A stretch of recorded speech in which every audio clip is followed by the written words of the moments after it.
Rome, the eternal city, bathed in gold and blood. Marble palaces shimmer beneath the sun, senators whisper in fear, and the air smells of wine, incense, and death. Because somewhere, within the shadowed halls of the imperial palace, sits a man who believed he was not human, but divine. His name was Gaius Julius Caesar Augustus Germanicus, but history remembers him by another name, Caligula. He was born into power, worshipped by the legions, and crowned the ruler of the greatest empire on earth. Yet behind those marble walls, the empire's golden prince transformed into something unrecognizable, a god in his own eyes, a monster in everyone else's. He demanded worship not from temples, but from trembling men. He ordered prayers not for gods, but for himself. And in his pursuit of pleasure, he turned religion into theater and faith into filth. The Senate tried to bury the stories. The scrolls were burned, the witnesses silenced, but fragments survived. Whispers of ceremonies so obscene, so blasphemous, that even 2,000 years later, historians hesitate to speak them aloud. They called him mad. They called him divine. But above all, they called him dangerous. Because when Caligula declared himself a living god,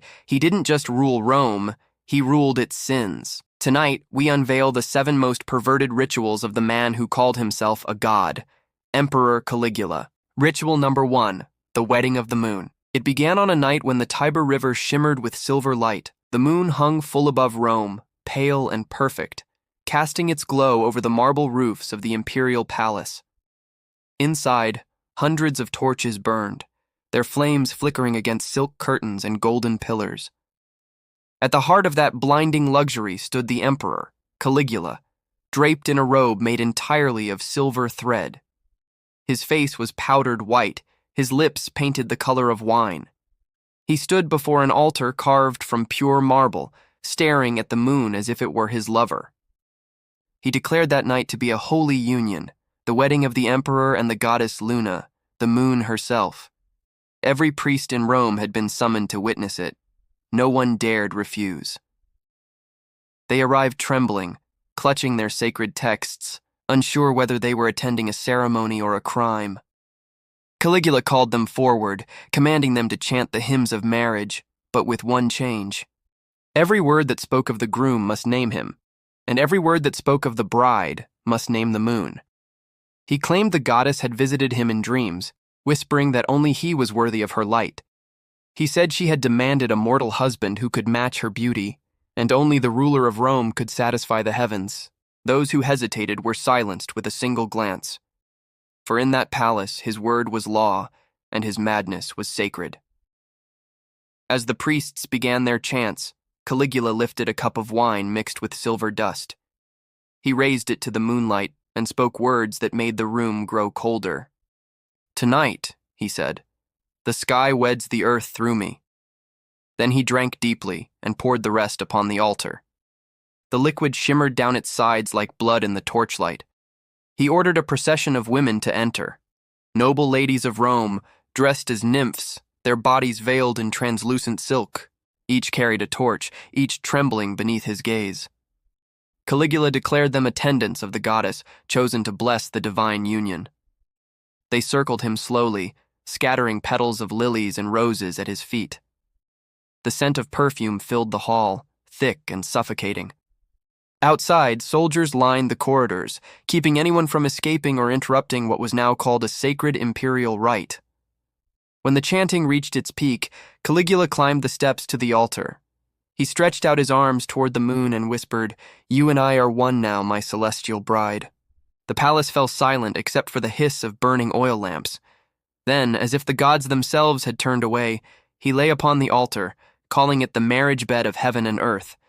He performed his so-called consummation beneath the cold gaze of his priests and attendants, believing he was merging his body with the light of Luna. Some wept in horror, others stared in disbelief, and a few whispered prayers, hoping their gods would forgive them for witnessing such blasphemy. When it was over, Caligula rose from the altar, his robe streaked with wine, oil, and petals. He declared himself no longer merely emperor, but husband of the moon and father of the new light. He ordered a feast to celebrate the union. Tables were set with silver dishes and goblets filled with wine so pale it reflected the moonlight. As the guests sat in uneasy silence, he raised his cup and proclaimed that from that night onward, the moon would rise and fall at his command. He promised that Rome itself would glow with her purity, as long as they worshipped him as both man and god. Rumors of that night spread through the city like wildfire. Some said he believed the moon truly answered him, that he would speak to it for hours, smiling, nodding, as though hearing a lover's reply. Others claimed that every full moon he would repeat the ritual alone, standing on the palace balcony in his silver robes, whispering her name, lost in his delusion.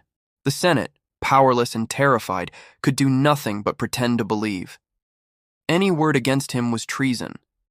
Any laughter was death. Historians would later call it a symbol of his descent into divine madness.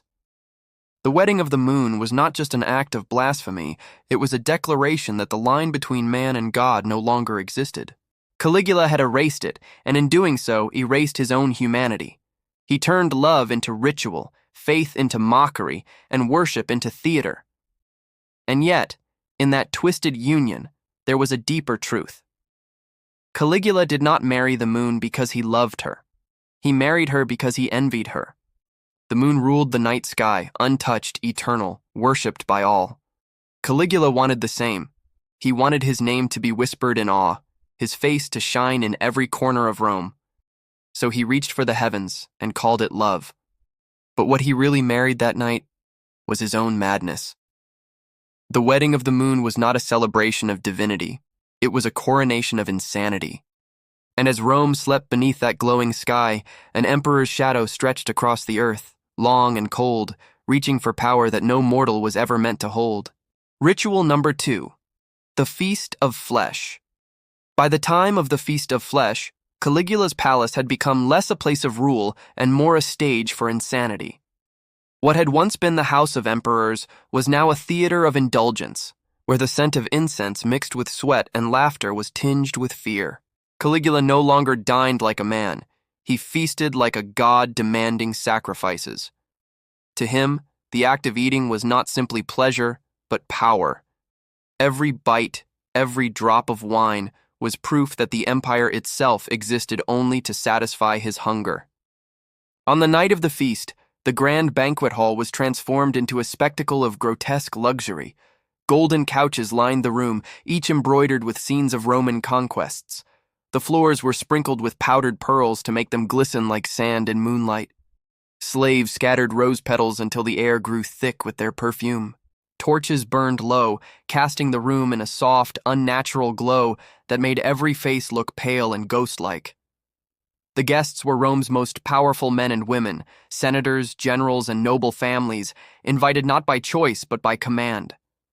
To decline an imperial invitation was to invite execution. They came dressed in their finest garments, their faces frozen between admiration and terror. At the head of the room stood the emperor himself, draped in gold, wearing a crown of ivy and holding a cup carved from a single emerald. He raised it high and smiled with the cruel joy of a man who had long forgotten what shame was. Caligula announced that this would not be an ordinary feast. Tonight, he said, they would dine as the gods once did, without rules, without sin, and without reason. Servants brought forth trays covered in silk, revealing dishes so extravagant they bordered on madness, flamingo tongues, pearls dissolved in vinegar, and breads dyed with silver dust. But it wasn't the food that made the night infamous, it was what came after. As the guests began to eat, Caligula ordered a new group of attendants to enter, women of noble blood, wives and daughters of senators, chosen not for their beauty, but for their status. They were made to serve the emperor and his guests, but not as servants. Caligula called them offerings of flesh, symbols of Rome's devotion to its divine ruler. The women trembled as they approached the tables, their eyes cast down, their gowns thin as air. He forced each guest to take food directly from their hands, as if to remind them that even their dignity was now part of his banquet. The room filled with uneasy laughter, but Caligula's gaze silenced it. He commanded the musicians to play softly and began to eat with a strange grace, dipping his fingers in wine and licking them slowly, his eyes fixed on the guests. He spoke of gods and mortals, of how Jupiter once took mortal lovers at will, and how no act done in the name of divinity could ever be called a crime. Every word he uttered was both poetry and poison. Then came the moment that turned the feast into legend. Caligula rose from his couch and gestured toward one of the noblewomen. He ordered her to stand beside him, calling her the blessing of Venus. When she hesitated, he laughed and told her husband to applaud his wife's beauty. The man obeyed, clapping with shaking hands as the emperor led her to the center of the room. What happened next was not a celebration, it was a humiliation. Caligula turned the act of desire into a performance, forcing the elite of Rome to watch as he defiled the very symbols of their honor. Some tried to avert their eyes, others wept silently. No one dared move. When it was over, Caligula returned to his couch as though nothing had happened. He drank deeply and declared the ritual complete. The purpose, he said, was to remind Rome that purity was an illusion, that the body was nothing but another form of tribute to power. He laughed as he compared himself to Bacchus, the god of wine and ecstasy, claiming that through indulgence he was bringing Rome closer to the gods. But there was no divinity in that hall, only despair wrapped in gold. The feast continued until dawn. When the torches burned out, the guests stumbled into the streets, their silks torn, their minds broken. No one spoke of what they had seen. Those who did were found dead within days, their tongues cut out as a warning. The emperor called it a holy celebration, a ritual of divine pleasure. History remembers it as one of the darkest nights in Rome's history. The feast of flesh was not about desire, it was about dominance. Caligula turned the sacred act of communion into a display of control. He consumed not food, not wine, but dignity itself. Every guest who attended left a little less human than before, their souls devoured by the madness of a man who believed he could taste the essence of power. In that single night, the emperor proved that to him, pleasure was not joy, it was conquest. He didn't eat to live. He lived to consume. And as the sun rose over Rome, painting the sky in crimson light, one truth became undeniable. The empire's greatest hunger was not for glory, but for flesh. Ritual number 3. The Bath of Venus. As Caligula's madness deepened, his rituals became not only darker but more extravagant, acts of divine mockery disguised as worship. He began to blur the lines between himself and the gods he once claimed to serve. Of all his delusions, none reflected his obsession with beauty, power, and desecration more than the ritual known as the Bath of Venus. The story begins with a new construction ordered within the imperial palace, a vast chamber built entirely of marble and onyx, with columns carved into the shapes of goddesses. The ceiling was plated with mirrors, so that whoever entered could see themselves reflected endlessly, surrounded by shimmering light. In the center, a massive pool was built, lined with crushed pearls and filled not with water, but with a mixture of perfumed oils and rose water. It was said that the entire room smelled of honey and decay at once, sweet, suffocating, and strange. Caligula called it his Temple of Venus. He told the Senate that the goddess of love had visited him in a dream, commanding him to create a sanctuary where divine beauty could be reborn in mortal flesh. But in truth, it was built for one purpose alone, to glorify himself. When the temple was complete, he invited the noblest women of Rome to attend a ceremony of purification. They arrived in carriages covered with white veils, trembling beneath layers of gold and silk. To decline the emperor's invitation was impossible. Every woman knew that beneath the surface of this divine calling, something far more sinister awaited. When they entered the chamber, the air was heavy with incense. Caligula stood before the pool, wearing only a crown of roses and a necklace of emeralds. His skin glistened with oil, and his eyes shone with that peculiar madness that seemed to burn from within. He welcomed them as the daughters of Venus and ordered them to disrobe. None dared resist. Silk fell silently to the marble floor until the women stood naked before the emperor, their bodies trembling under the watch of soldiers and slaves. He called for music, flutes, and lyres, and declared that beauty itself was the truest form of worship. "The gods do not hide their perfection," he said. "Why should we?" With that, he stepped into the pool, sinking slowly into the rose-tinted oil until his body gleamed like a statue come to life. Then, one by one, he ordered the women to follow. The bath became a spectacle of humiliation disguised as holiness.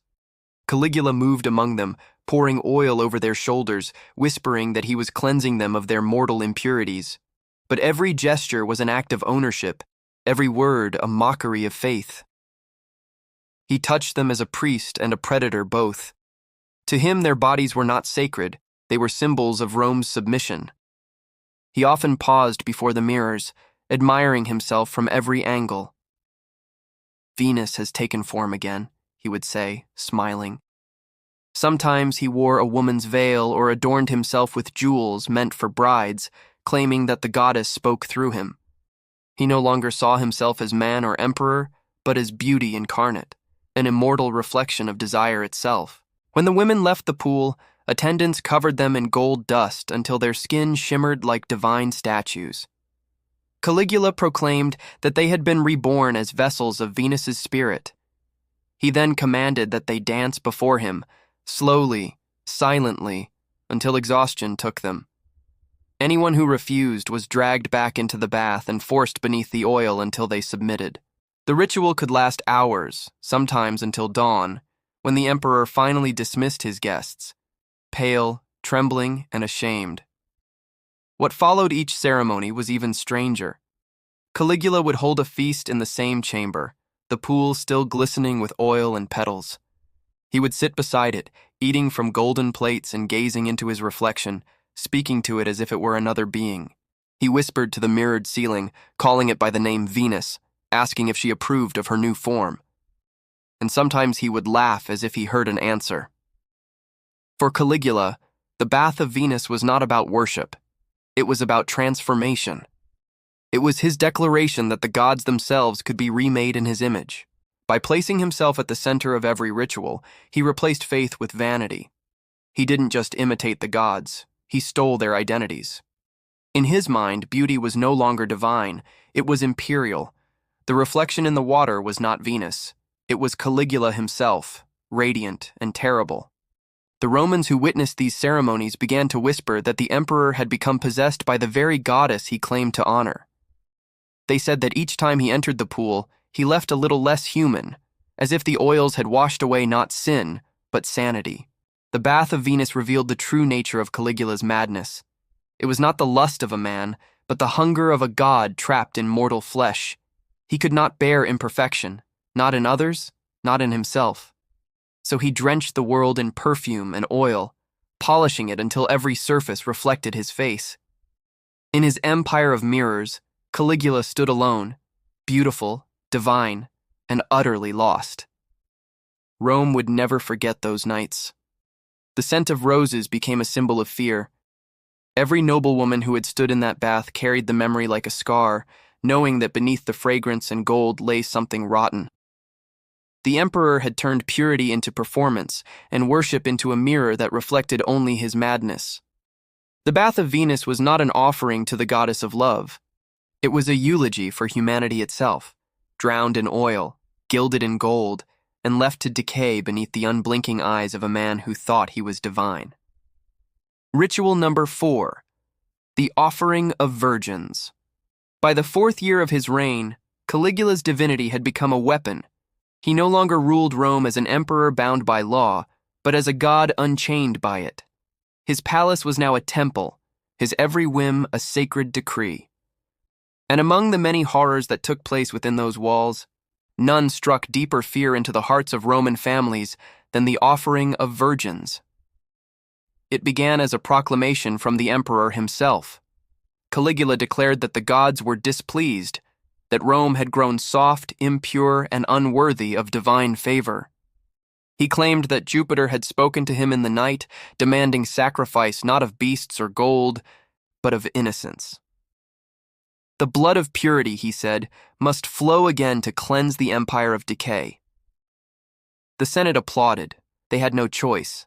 And so, the emperor decreed that every noble family must present one virgin daughter to the palace for a ceremony of renewal. Officially, it was called the Rite of Celestial Union. Unofficially, Rome whispered its true name, the offering of virgins. The chosen girls were brought to the palace in silence, escorted by guards dressed in white armor, their faces hidden behind silver masks. The streets emptied as they passed. People turned their eyes away, afraid to watch. For every Roman knew that those who entered the emperor's private temple seldom returned the same. Inside the palace, the grand hall had been transformed into a shrine of horror disguised as holiness. The walls were draped with white silk, and golden statues of gods and goddesses lined the room, each one bearing Caligula's own face. The air was heavy with incense, so thick that breathing felt like drowning in perfume. In the center stood an altar carved from black stone, veined with gold, polished until it shone like glass. It was said to have been brought from a temple in Syria, a relic once used for sacrifices to forgotten deities. Caligula called it his gate to the divine. The virgins were dressed in simple white robes, their hair unbound, wreaths of laurel resting on their heads. They were told they were to be blessed by the emperor himself, that they would become brides of the gods, chosen to bear spiritual purity back into Rome. But as the ceremony began, that illusion shattered. Caligula entered the hall not as a ruler, but as a living idol. He wore a cloak of gold and a crown of radiant stones that shimmered like fire. In his hand, he carried a staff shaped like lightning, the symbol of Jupiter. The priests knelt as he passed, whispering prayers they no longer believed. The emperor stopped before the altar and raised his hands to the sky. "Rome is my temple," he proclaimed. "And these," he said, gesturing toward the trembling girls, "are my offerings to the gods, through me and for me." The chanting began, slow and rhythmic, echoing off the marble walls. The air grew hotter.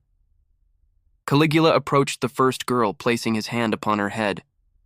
"You are pure," he said softly. "But purity is a lie.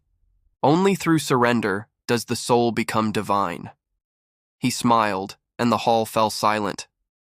What followed was not a blessing nor a prayer, but an act of desecration, performed under the veil of ritual. The emperor called it a sacred uniting of mortal and divine, claiming that through his touch, the girls would transcend their humanity. But every gesture, every word was a theft of innocence, a perverse transformation of holiness into horror. The priests kept their eyes lowered. The soldiers did not move. The room smelled of incense and fear. When it was over, Caligula lifted a golden bowl filled with wine mixed with drops of blood. He drank deeply and declared the ritual complete. The girls, pale and silent, were led away, their white robes stained crimson. Some never returned. Others were sent to serve in the temple of Isis, veiled forever, forbidden to speak. Their families received gold in compensation and silence in warning. Caligula claimed the ritual pleased the gods. He ordered it repeated on every full moon, saying it renewed the bond between Rome and the heavens. But as the months passed, the city began to feel cursed rather than blessed. Crops failed, storms struck the coast, and whispers spread that the gods had turned their faces away in disgust. Yet Caligula saw only proof of his own power. "They tremble," he said, "because they know I am their equal." Historians would later argue whether these events were exaggerated, twisted by time and hatred. But even they admit that something monstrous occurred, something that blurred the boundary between ceremony and sin. For those who lived under his reign, the truth was clear enough. The emperor's rituals had become sacrifices to his madness. The offering of virgins revealed not just Caligula's cruelty, but his philosophy. He believed purity itself was a weakness, an illusion to be destroyed. To him, innocence was not sacred, it was an obstacle. Every act of violation was a sermon, every scream an offering to his own divinity. Rome had once believed its emperor was chosen by the gods. Now it saw a god who devoured what he was meant to protect. The city that prided itself on virtue and civilization watched in silence as those virtues were stripped bare and desecrated before marble idols bearing the emperor's face. The offering of virgins was not merely a ritual, it was a message. It told Rome that under Caligula's rule, nothing was beyond his reach. Not law, not faith, not even purity.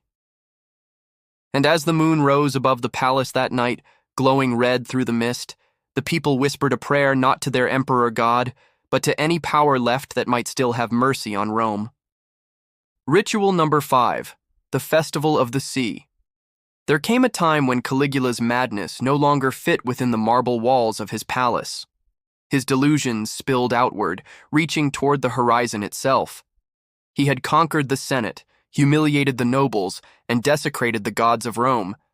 But the emperor's vanity demanded a new enemy, one vast enough to match the scope of his imagination, and so he declared war on something no man could ever conquer: the sea. It began with a declaration that shook the empire. Caligula announced that Neptune, the god of the oceans, had defied his divine rule. The waves, he said, had dared to disobey him by destroying Roman ships in a recent storm. To a sane man, it was the work of nature. To Caligula, it was treason. And treason, even from a god, demanded vengeance. He assembled his legions and marched them to the northern coast of Gaul. The soldiers obeyed in silence, uncertain whether they were preparing for battle or madness. When they reached the shore, Caligula climbed a makeshift throne of seashells and driftwood, his armor glinting beneath a pale sky. He stared at the endless expanse of water before him and proclaimed that Neptune's reign had ended. "The god of the sea shall kneel before the god of Rome," he said. "Today, we make the ocean our slave." He ordered the soldiers to line the beaches and prepare for war. Horns sounded, flags waved. The legions stood ready, facing the waves as if expecting an enemy fleet to rise from the deep. Then Caligula raised his sword high and shouted, "Attack!" The soldiers hesitated. There was no one to fight, but hesitation was death under Caligula's rule. So they obeyed. Thousands of men charged into the surf, stabbing the waves with their spears, shouting war cries into the wind. The sea foamed red with churned sand and spilled blood from the few who drowned or were crushed beneath the current. On the shore, Caligula laughed, a sound that echoed like thunder across the beach. When the frenzy was over, the emperor rose from his throne and proclaimed victory. Neptune, he declared, had been defeated. The soldiers were ordered to collect spoils from the battlefield: seashells, stones, and sand. "These," he said, "are the treasures of the conquered sea, proof that even the gods bend to my will." The men filled their helmets with shells, too terrified to question his madness. They carried them back as trophies, paraded through the camps as if returning from a real conquest. But Caligula's insanity did not end there. Upon returning to Rome, he announced a grand celebration to commemorate his victory. It would be called the Festival of the Sea. The city's streets were transformed into a grotesque parody of a naval triumph. Blue banners hung from every column, fountains were dyed the color of the ocean, and statues of Neptune were dragged through the streets, their heads replaced with the emperor's own likeness. The people watched in silence as soldiers scattered shells and coral before his chariot. Caligula rode barefoot, crowned with seaweed, holding a trident carved from gold. The festival began at dusk. Musicians played melodies meant to mimic the sound of waves. Dancers, dressed as mermaids and sea nymphs, moved through the streets, their bodies painted in shades of turquoise and silver. The scent of salt and wine filled the air. Caligula sat upon a throne shaped like a ship, surrounded by women adorned in pearls. He called them his daughters of the tide, attendants of the god he had defeated. Then, as the night deepened, the celebration turned darker. The emperor ordered the priests to bring forth live fish from the palace ponds. He declared them sacred captives of Neptune and commanded that they be sacrificed as offerings of submission. One by one, the creatures were laid upon golden plates and slain with ritual blades, their blood mixing with wine. Caligula dipped his fingers into the crimson mixture and smeared it across his chest, whispering words no one could understand. The dancers continued to move, slower now, their eyes wide with fear.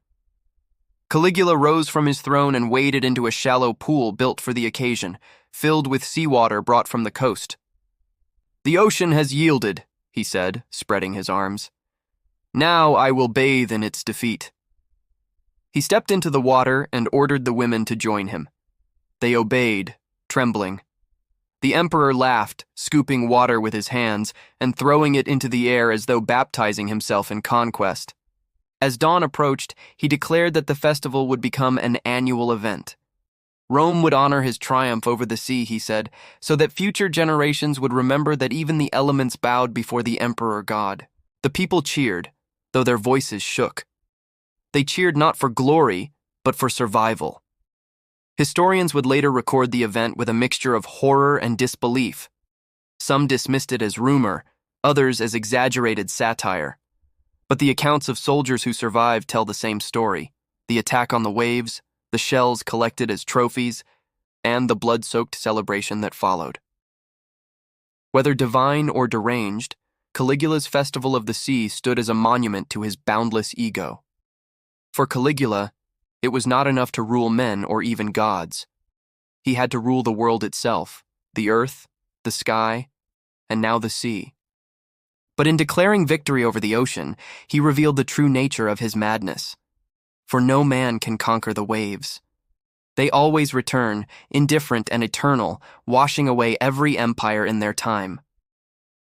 The Festival of the Sea was Caligula's most theatrical delusion, a pageant of power against an enemy that could never be subdued. And when the tides rolled back onto Rome's shores, whispering against the rocks, it was as if Neptune himself laughed quietly in the distance. The sea had not been conquered, it had simply waited. Ritual number 6. The Divine Ordeal. By the height of his reign, Caligula was no longer merely mad. He was transcendent in his own mind. The man who once called himself emperor had begun to call himself a god. Not metaphorically, not as a poetic gesture, but literally. He believed the divine spoke to him, not through visions or dreams, but face to face, in the cold silence of marble halls. Each night, as the moon rose over Rome, the palace of Caligula transformed into something between a temple and a nightmare. The halls glimmered with torchlight reflected in gold and polished stone. Servants were forbidden to speak above a whisper. The emperor walked barefoot through corridors lined with statues of the gods: Jupiter, Apollo, Mars, Venus, his eyes fever-bright, his expression distant. He believed they listened. He believed they answered. At the heart of the palace stood a private sanctuary, the divinum cubiculum, the divine chamber. No senator, no soldier, no mortal entered without invitation. It was said that inside, the emperor held court not with men, but with immortals. The chamber was filled with idols, each one representing a god of the Roman pantheon. Caligula would stand before them for hours, muttering under his breath. Sometimes he whispered like a lover, sometimes he screamed like a man possessed. On some nights, guards outside the chamber reported laughter, wild, echoing laughter that turned suddenly to weeping. On others, they heard his voice rising in argument, as though he were debating the fates themselves. When dawn came, he would emerge pale and trembling, declaring that Jupiter had insulted him, or that Mars had promised him victory, or that Venus herself had shared her secrets. But even gods in Caligula's world could be punished. One morning, he ordered that every statue of Jupiter in Rome be brought before him. The craftsmen were commanded to remove their heads and replace them with his own likeness. The divine king of Olympus, the thunder wielder of Rome, now wore the face of Caligula. To him, this was not sacrilege. It was justice. "There is no need for two kings of heaven," he said. "The old one is finished." From that day forward, the emperor began to address himself as Jupiter Latiaris, Jupiter of Latium, the supreme deity of the world. Priests were forced to worship him, senators bowed before him, even the high priests of the old temples trembled when his name was spoken, but his divine rituals grew darker still. Caligula claimed the gods demanded sacrifice, not animals, but men. "The blood of mortals is the breath of eternity," he once told a terrified servant. Victims were chosen from prisoners, criminals, or sometimes unlucky slaves. They were brought into his sacred chamber at midnight, dressed in white, trembling beneath the glow of flickering torches. The ritual was always the same. Caligula would raise a silver blade and speak to the idols. "Receive this offering," he whispered. "Carry my message to your world." Then, with calm precision, he struck. The body was left before the statue until dawn, a silent envoy to whatever god had offended him that night. No one dared remove the corpses until Caligula gave permission. To touch the remains of a divine sacrifice, he said, was to invite a curse. Sometimes he left them there for days, until the air grew heavy with decay. He believed the stench was sacred, the smell of power transcending life. In one account, he supposedly sacrificed a high priest who had failed to interpret an omen in his favor. He slit the man's throat and poured the blood into a bowl, mixing it with wine. Then he lifted it toward the ceiling and whispered, "Drink, Father Jupiter, for you are thirsty." Afterward, he drank from it himself. The Senate, terrified but powerless, could do nothing. To oppose him was to defy not just the emperor, but a god. So they played along, calling him Dominus et Deus, Lord and God. Every decree, every feast, every public act became a performance of worship. Caligula no longer ruled Rome, he ruled reality. The divine ordeal was not merely a ritual, it was his unholy communion. He saw himself as both priest and sacrifice, God and man, heaven and earth. In his mind, the borders between mortal and divine had dissolved entirely. But beneath the grandeur, there was madness. For in seeking to replace the gods, Caligula revealed his deepest fear, that they might not exist at all, that he was speaking only to silence, that his voice, echoing in the marble halls, was the only one left. So he filled that silence with blood, with laughter, with delusion. He crowned himself with lightning, sat on Jupiter's throne, and declared that the world would worship him forever. Yet history would prove otherwise. The gods he tried to replace are remembered still, and Caligula, the self-proclaimed god of Rome, became only another mortal name, swallowed by time. Ritual number 7. The incest ceremonies. By the final years of Caligula's reign, Rome no longer whispered about his madness. It feared it. Every day his power seemed to slip further from reason, replaced by something darker, something that blurred the lines between worship, lust, and death. And at the center of that darkness stood his most forbidden obsession, his own blood. Caligula had 3 sisters, Agrippina, Livilla, and Drusilla. All 3 were born into privilege, beauty, and expectation. But under their brother's reign, they became something else entirely. Objects of worship in a twisted divine order that only he understood. Among them, one name would eclipse the rest: Drusilla. From the moment she reached womanhood, Caligula treated her differently. He brought her everywhere, to banquets, to the Senate, even to military campaigns. She sat beside him on the throne, veiled and radiant, as though she were not a sister but a queen. He declared her the soul of his empire, a living goddess sent to accompany his divine rule. To the people, it was scandal. To the emperor, it was sacred. Within the palace, the rituals began. Each full moon, Caligula held what he called the ceremonies of holy union. The chamber was draped in gold and ivory. Incense filled the air until it was hard to breathe. Musicians played soft, haunting melodies that echoed through the marble halls. Only the most trusted of Rome's elite were allowed to attend: senators, priests, and courtiers who dared not look directly at their emperor. Drusilla would appear beside him, adorned in sheer white silk, crowned with roses and gold. Caligula would stand before the crowd and declare, "The gods have chosen to unite heaven and earth through us. I am the living Jupiter. She is my Juno." Then, before their horrified yet silent audience, he would perform acts no words could redeem, acts meant to symbolize divine creation, but that were, in truth, pure desecration. To Caligula, these were not sins. They were holy offerings, proof that mortal flesh could merge with the divine. He demanded the senators applaud. He commanded the priests to chant hymns in praise of the sacred bond of God and goddess. No one dared refuse. The empire's most powerful men bowed before a scene of unthinkable depravity, their eyes lowered, their souls sickened, yet their tongues silent. Outside the palace, Rome began to change. Caligula ordered temples built in Drusilla's name. Statues of her appeared across the city, her face serene, her body draped like Venus herself. He declared her Panthea, the all-goddess.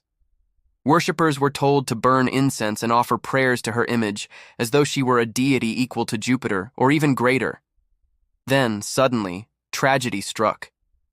Drusilla fell ill, some say poisoned, others whispering that even her body could no longer bear the burden of her brother's madness. She died before dawn. Caligula broke. For days he locked himself away, refusing to eat or speak. When he emerged, his hair was unkempt, his eyes hollow, and his voice trembling with a strange, terrible calm. He announced that the world had ended. "The goddess has died," he said. "The earth must mourn her." He declared a mourning period across the entire empire. No festivals, no weddings, no music. Every citizen was commanded to grieve as though the sun itself had vanished. Anyone caught smiling, laughing, or celebrating life was executed on the spot. Temples were draped in black. Even the priests of Jupiter wept in the streets. Caligula dressed in mourning robes and carried Drusilla's ashes with him everywhere, sealed in a golden urn. He placed it beside his bed, spoke to it every night, and kissed it before he slept. "She is not gone," he said. "She merely waits beyond the veil. The goddess will return." He then ordered that she be officially declared a deity, Diva Drusilla, the divine Drusilla. He built her a temple and appointed virgins to serve her, just as the Vestals served the goddess Vesta. Her image was placed beside his on the altars of Rome. Offerings were made to both together, emperor and sister, god and goddess united for eternity. But his grief soon twisted into something darker still. He began to perform new ceremonies in her honor, rituals of resurrection and remembrance.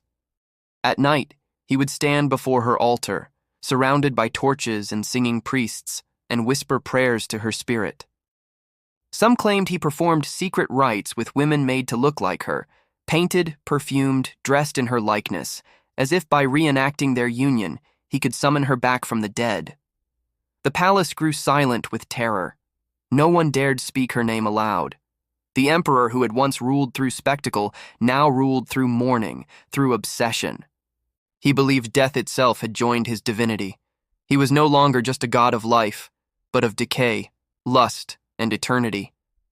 The incest ceremonies became the final act of Caligula's madness, a grotesque fusion of faith and depravity. In making his sister a goddess, he made himself both priest and lover, both mourner and deity. His empire had become a temple of one, a world in which every boundary was broken, every law defied, every taboo turned sacred. And when the Senate finally conspired to end his life, when daggers flashed in the shadows of his own palace, some said he smiled as he fell, whispering her name. For in his delusion, death was not an ending, it was a reunion. With the blood of an emperor and the ashes of a goddess, the house of Caligula was finally silent. But Rome would never forget. The man who called himself divine had turned worship into madness and his love into sacrilege. His final ritual was not of faith, but of ruin, the worship of death, lust, and himself as one eternal, blasphemous god. Conclusion: the Empire of Madness. By the final months of his reign, Rome had become a stage for one man's insanity, a theater of divine delusion where every ritual, every scream, every drop of blood served the glory of Caligula. But even a god can bleed, and even madness has its limits. Paranoia consumed him. The emperor who once commanded armies now trusted no one, not his guards, not his advisors, not even his own family. He saw conspiracies in every corner, treason in every whisper. Those who met his gaze too long disappeared by morning. Those who averted it were branded as cowards. The empire trembled, not before his power, but before his instability. The man who had called himself immortal was slowly being devoured by his own fear of death. He fortified his palace, filled its corridors with secret chambers and hidden guards. He spoke less to men and more to the statues of his gods, or perhaps of himself. The marble halls that had once echoed with laughter and music now murmured only with prayers and madness. Servants tiptoed through the shadows, carrying out his erratic commands. The line between ruler and captive blurred until even Caligula seemed lost within his own kingdom. And then, one winter's night, the gods turned silent. The emperor had called for another performance in the palace theater, surrounded by his Praetorian guard. He sat upon his throne, smirking, as dancers moved before him, their bodies painted gold, their faces pale with fear. In the flickering torchlight, his laughter rang out like a blade scraping against stone. But in the shadows behind the stage, daggers were drawn. When the soldiers struck, it was sudden, brutal, precise, inevitable. Caligula staggered, disbelief twisting across his face. The god king who believed himself immortal fell to his knees, his divine blood soaking the marble. As he died, he tried to speak, perhaps to curse them, perhaps to pray, but no sound came. His last breath was a whisper swallowed by the very silence he had worshipped. The empire had killed its god. In the aftermath, the Senate ordered his statues destroyed, his temples torn down, his name erased from inscriptions. They called it damnatio memoriae, the condemnation of memory. Rome tried to bury him, to cleanse itself of the madness that had nearly consumed it. But memory, like a ghost, cannot be so easily slain. For though the marble crumbled and the temples fell, the stories endured. Rumors of his rituals, his divine ceremonies, his unspeakable acts. They survived in the margins of ancient scrolls, half believed, half feared. Scholars dismissed them as exaggerations. Priests whispered them as warnings. And somewhere beneath the dust of centuries, the name Caligula still pulsed with unease, not as a man, but as a wound. Because what Caligula built was more than an empire of stone and gold. He built an empire of madness, one that lived within the human soul, whispering of the power that corrupts, the desire that consumes, and the divinity that destroys. He turned faith into spectacle. He turned love into blasphemy. He turned life itself into a ritual of decay. And though Rome may have killed its god, the echo of his madness still lingers in the ruins, in the legends, in the hollow eyes of statues that once bore his face. In the end, the empire silenced its monster, but his rituals still echo in marble halls where shadows remember. The candles burn low, the music fades, the temple stands empty, yet somewhere, deep within its darkness, a faint whisper remains. I am still divine.